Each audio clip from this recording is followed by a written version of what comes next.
Elle se donne 4 ans pour travailler à la refondation du Cameroun. Elle, c'est l'Alliance pour la transition pacifique en abrégé ATP. L'option choisie est celle des urnes.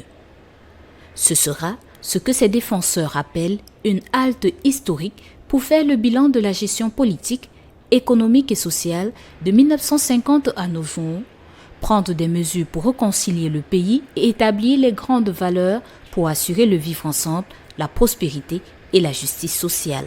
Permettre que les Camerounais puissent accéder à notre proposition formulée et écrite, qui va leur permettre à chacun d'eux de pouvoir mesurer le degré de crédibilité et de sérieux politique qu'il y a au sein de cette plateforme, qui est une plateforme essentielle pour l'avenir du Cameroun. Ça, c'est la première chose.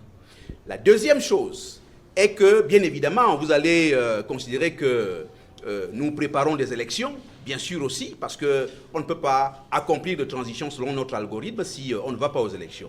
Nous irons effectivement aux élections et nous avons fait ce choix stratégique-là. Pour le moment, aucun nom de candidat n'est mentionné, mais les membres des partis politiques et de la société civile signataires du manifeste de la transition refondatrice disent faire la part belle aux idées. Quand on parle de coalition, c'est des gens qui se parlent.